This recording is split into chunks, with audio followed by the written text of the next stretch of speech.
Don't forget to like the video, share your thoughts in the comments, and subscribe to stay updated with our latest stories. The old shed at the bottom of the garden had been bothering me for years. It wasn't just an eyesore, slumped against the back fence like a tired old man. It represented something more. A project Mark, my husband, had sworn he'd get to one day. Well, one day had stretched into 5 years, punctuated by half-hearted attempts, abandoned tools, and the slow creep of ivy that threatened to swallow it whole. Mark meant well. He always did, but life, his job, his golf weekends, they always seemed to get in the way. I understood. Truly I did. But seeing that shed, tilting ever more precariously, just chipped away at my peace. It felt like a visual metaphor for things left undone, promises gathering dust. This spring, though, I decided enough was enough. I wanted that space back. I envisioned a little potting shed, maybe a quiet place to read, surrounded by the scent of earth and blossoms instead of decay. Mark, bless his heart, just sighed when I brought it up again, mumbled something about contractor costs, and promptly forgot. That's when the idea struck me, hesitant at first, but growing firmer the more I considered it. Uncle George.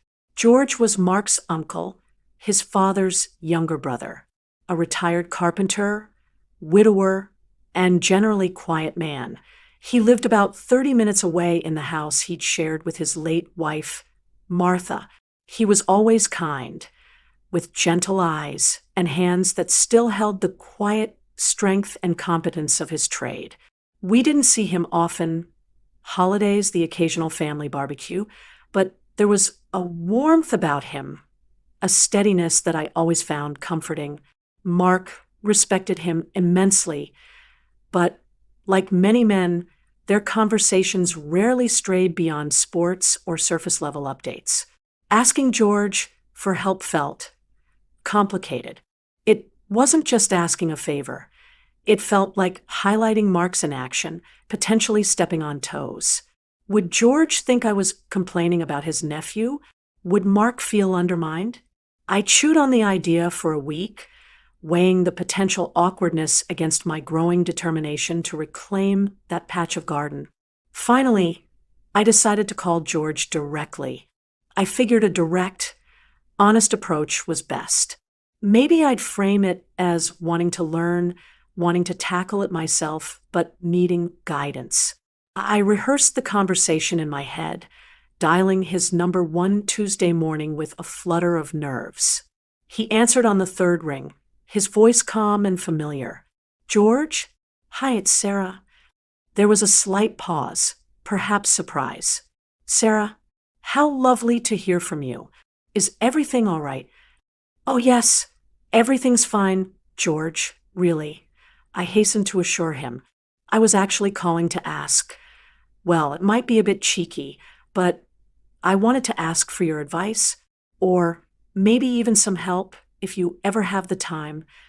I explained about the shed, my desire to fix it up, my vision for a small haven.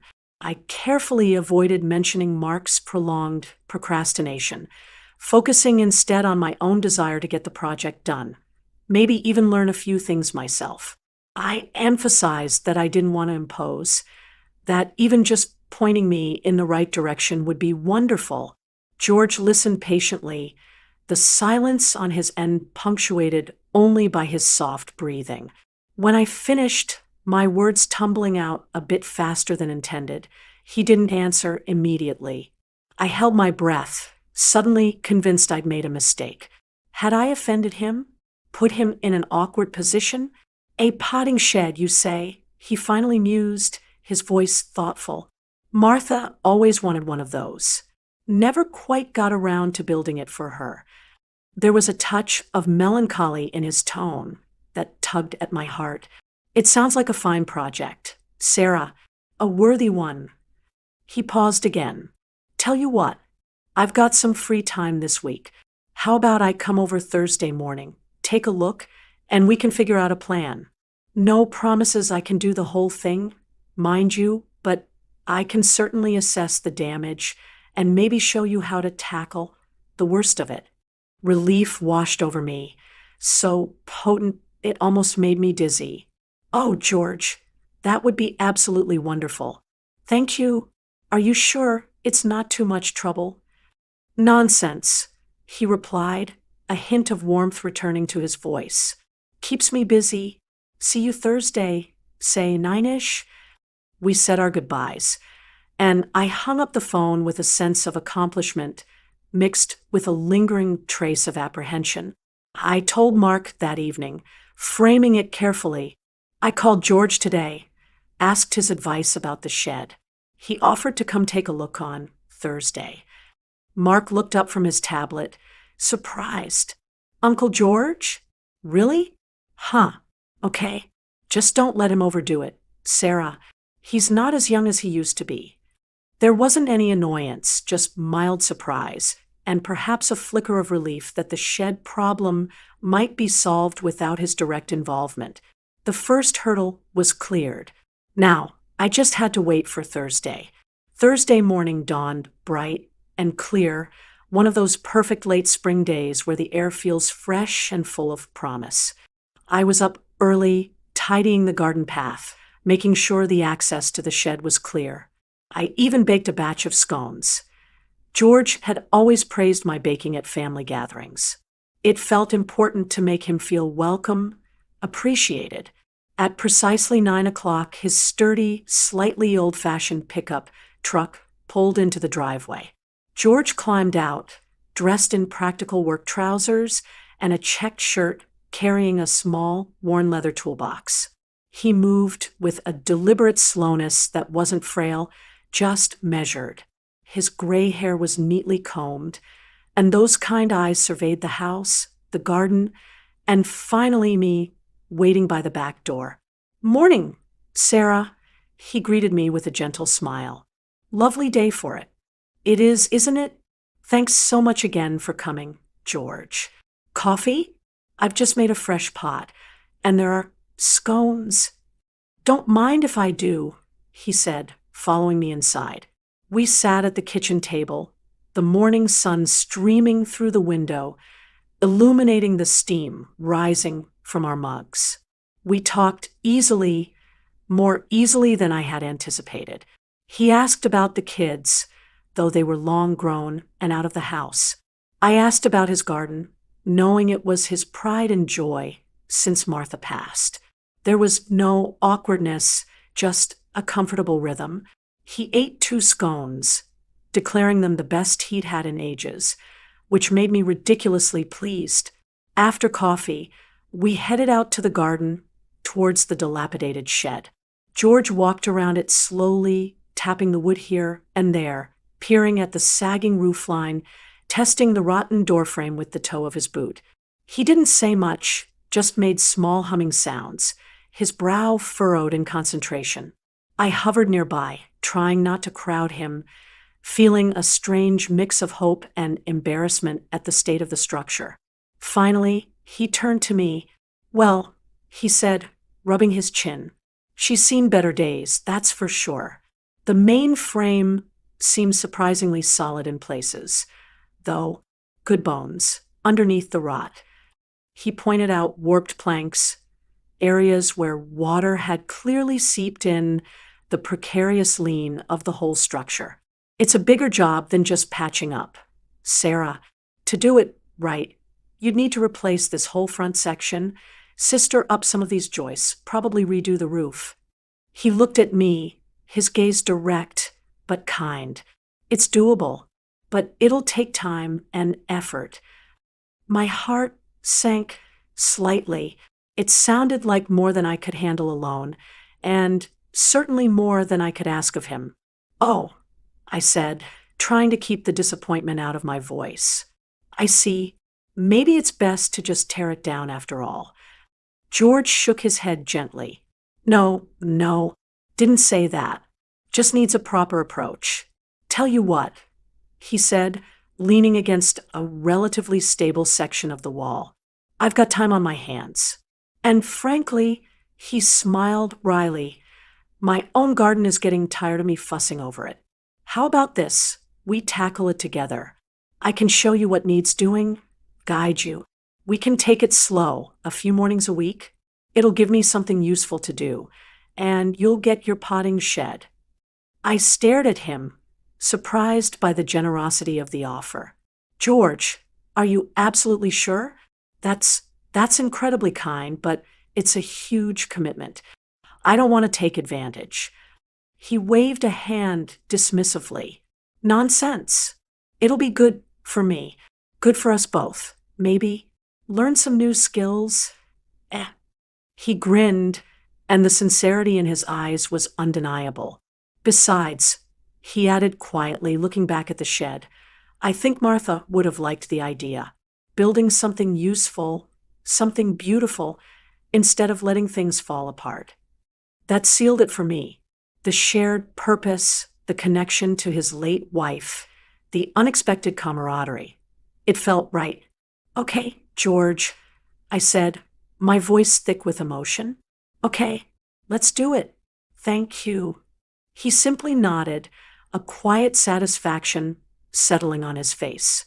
Right then, let's make a list of materials we'll need to start. And just like that, standing beside the crumbling shed under the bright spring sky, an unexpected partnership began. The next few weeks settled into a comfortable routine. George would arrive around 9, usually Tuesdays and Thursdays. We'd start with coffee in the kitchen, chatting about everything and nothing. The weather, his prize-winning roses, a book I was reading, snippets of news. Sometimes Mark would be there, heading off to work, and he'd exchange pleasantries with George. A quick, morning, Uncle George, don't work too hard, before disappearing. Mark seemed content with the arrangement, perhaps even slightly relieved the shed was finally being addressed without demanding his own time. After coffee, we'd head out to the shed. The first step was demolition, carefully removing the rotten wood, clearing away the years of accumulated debris, old broken pots, rusted tools, things I hadn't even known were in there. George was methodical, patient, explaining every step. He showed me how to use a pry bar effectively, how to identify salvageable timber, how to stack the waste wood neatly for disposal. He never rushed, never got frustrated, even when I was clumsy or slow. There was a quiet satisfaction in the physical work, in seeing the shed slowly stripped back to its essential structure. The air filled with the scent of damp earth, decaying wood, and occasionally the sharp tang of sawdust as George made precise cuts with his handsaw. He brought his own tools, treasures worn smooth with years of use, and he showed me how to care for them. Handing me a beautifully balanced old hammer, he said, "Feel that? Good tools make the work easier. Respect them, and they'll serve you well." I learned to swing the hammer properly, drive nails straight, measure accurately. My hands, usually busy with keyboards or cooking, grew tougher, acquiring small scratches and the occasional blister, which I wore with a strange sense of pride. We worked side by side, often in comfortable silence, the only sounds the scrape of tools, the chirping of birds, the occasional instruction from George. But the silences weren't empty. They were filled with a growing sense of companionship, a shared understanding built through common effort. Sometimes as we worked, we'd talk more deeply. He told me stories about his apprenticeship as a young man, the intricate pieces he used to build, the satisfaction of creating something lasting. He spoke about Martha, not with overwhelming sadness, but with a gentle fondness, sharing anecdotes about her laugh, her love for gardening, their quiet life together.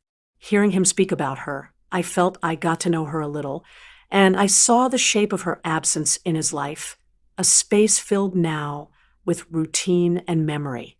In turn, I found myself opening up to him in ways I rarely did with others, not even Mark sometimes.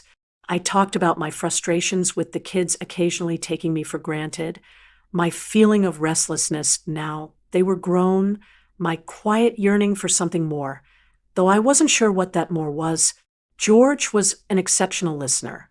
He didn't offer easy platitudes or unwanted advice. He just listened, really listened, his gaze thoughtful, occasionally nodding or asking a gentle question that showed he understood. "It happens," he said one afternoon, after I'd confessed to feeling a bit invisible lately. "Life changes shape around you. The trick is to find your own shape within it again." One particularly warm Thursday, we were replacing the main support beams for the front wall. It was heavy work, requiring careful measurement and maneuvering. George directed me, his voice calm and steady, as we positioned a new, solid piece of timber.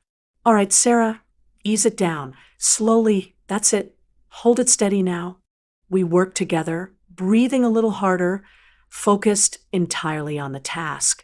When the beam slid perfectly into place, a sense of shared accomplishment pulsed between us. "Perfect!" George breathed out, wiping a bead of sweat from his temple with the back of his hand. He looked at me and smiled, a genuine, warm smile that reached his eyes. "You're getting good at this, you know?" I felt a flush of pleasure, disproportionate perhaps to the compliment, but it felt earned.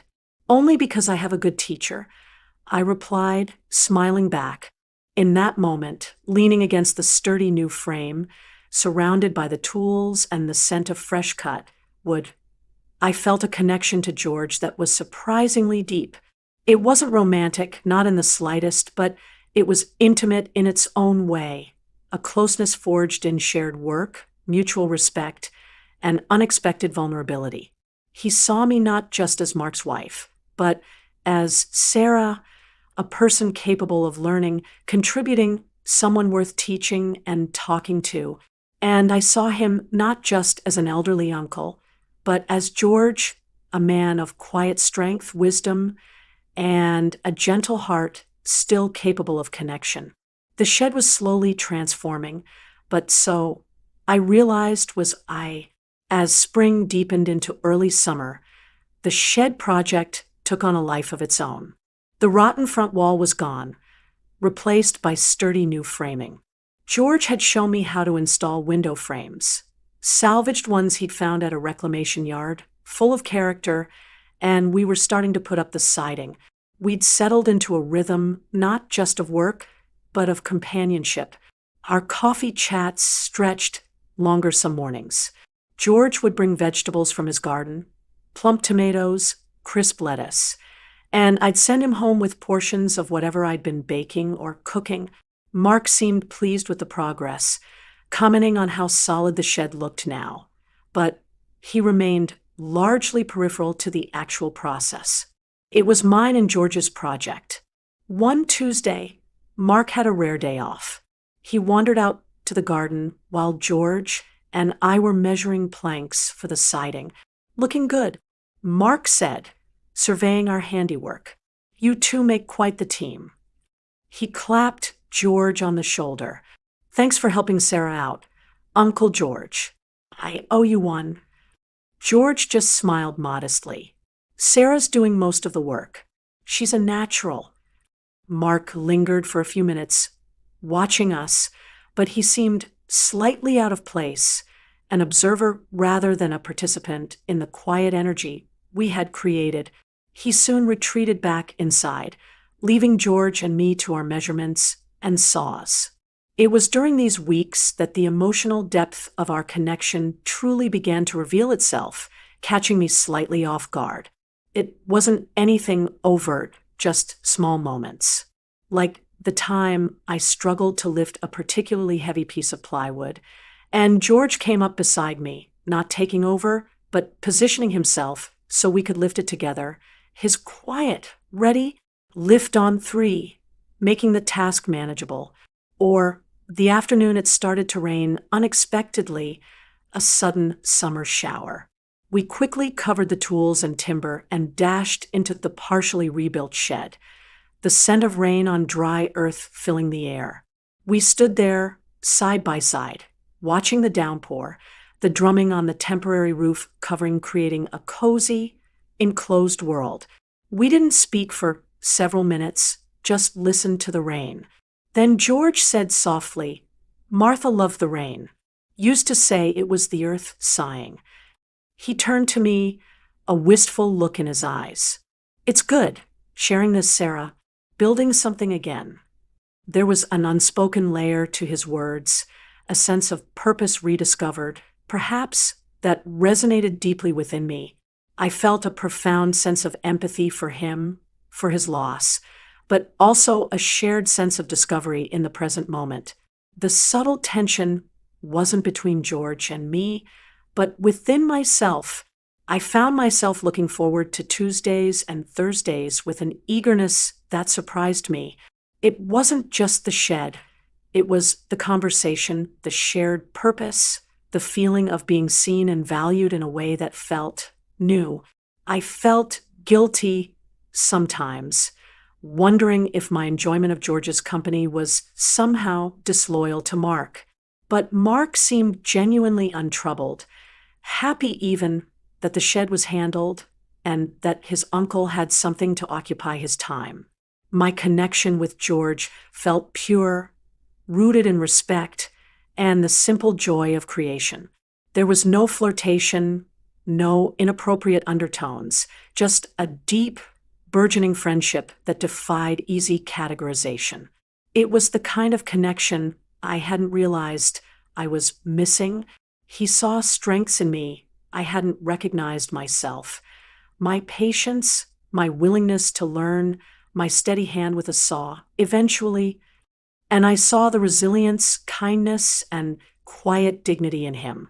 The shed became a symbol of this unexpected bond, a structure built not just of wood and nails, but of shared stories, quiet understanding, and mutual respect. As we worked, the boundary between teacher and student blurred, evolving into a partnership where we both learned, both contributed, both found something we needed in the scent of sawdust and the rhythm of shared work. The most unexpected part wasn't the shed getting built, but the relationship blossoming beside it, quiet and profound under the summer sun. The climax of the project, and in many ways, our shared journey, arrived on a hot afternoon in late July.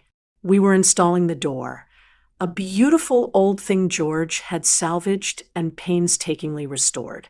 It was the final major piece of the structure. Fitting it required precision, patience, and teamwork. The air was thick and still, the sun beating down relentlessly. We worked steadily, sweat dripping, communicating with economical words and gestures honed over weeks of collaboration. George held the door steady while I carefully aligned the hinges, drilling the pilot holes exactly where he indicated. My hands were surprisingly steady now, confident. As I secured the last screw, George stepped back. "All right," he said, his voice slightly hoarse from the heat and dust. "Let's see if she swings true." I pulled the handle. The door opened smoothly, silently, perfectly balanced on its new hinges. It felt momentous. We both stood there for a moment, looking at the open doorway, the cool shadow inside beckoning. George turned to me, a broad smile lighting up his face, crinkling the corners of his eyes. "We did it, Sarah. We actually did it." A wave of emotion washed over me, pride in the work, gratitude for his guidance, and a poignant sense of accomplishment that felt deeply personal. "We did," I echoed, my voice catching slightly. "Thank you, George, for everything, for teaching me, for your patience, for just being here." He looked at me, his expression softening. "The pleasure was all mine, Sarah. Truly, you brought this old shed back to life. And maybe," he added, his gaze meeting mine with unexpected intensity, "maybe you helped bring this old carpenter back to life a little bit too." There it was, the unspoken truth of our shared experience, laid bare in the heat of the afternoon. It wasn't just about wood and nails. It was about connection, purpose, about finding value in unexpected places. My eyes welled up, a mixture of joy and a strange, sweet melancholy, perhaps for the project ending, perhaps for the sheer unexpectedness of the bond we'd formed. He saw my tears, and naturally, respectfully, he simply placed a calloused hand gently on my shoulder for a brief moment, a gesture of solidarity, of shared understanding. It wasn't romantic or possessive. It was profoundly human, acknowledging the depth of the moment, the work done, the connection made. Martha would have loved this, he said quietly, looking around the transformed space. She'd have loved what you've done here. In the weeks that followed, I painted the shed a soft sage green, planted climbing roses nearby, and furnished the inside with a small table, a comfortable chair, and my gardening tools, neatly hung on hooks George had helped me install. It was exactly as I had envisioned, my little haven. George came by occasionally, ostensibly to check on the roses or drop off more vegetables. But really, I think, just to see the finished product being used, to share a cup of tea in the space we'd built together. Our conversations continued, easy and familiar, but the dynamic had subtly shifted. We were no longer just teacher and student, or nephew's wife and uncle. We were friends, true friends. Mark loved the shed, genuinely impressed by the transformation, and I think quietly proud of me. He even spent a few evenings out there with me, just talking, perhaps seeing the tangible result of my efforts, seeing the collaboration with George, had shifted something in his perception too. Our communication seemed a little easier, a little more open. Looking back, asking George for help was one of the best decisions I ever made. It wasn't just about fixing a dilapidated structure. It was about fixing something within myself I hadn't even realized was broken. I discovered a competence I didn't know I possessed, found a voice I hadn't been using, and forged a connection that enriched my life in ways I could never have predicted. The experience didn't create conflict. It created understanding. It deepened my respect for George, gave me a new appreciation for the quiet strength of intergenerational bonds, and subtly reshaped my relationship with Mark, reminding us both, perhaps, of the importance of shared effort and mutual appreciation. The shed stands sturdy and beautiful at the bottom of the garden, a testament to hard work and unexpected friendship. And sometimes sitting inside, listening to the birds, smelling the earth, I reflect on how asking for help, stepping slightly outside my comfort zone, led not to awkwardness or complication, but to growth, connection, and a quiet, profound sense of self-discovery. It just goes to show you truly never know what might happen when you reach out.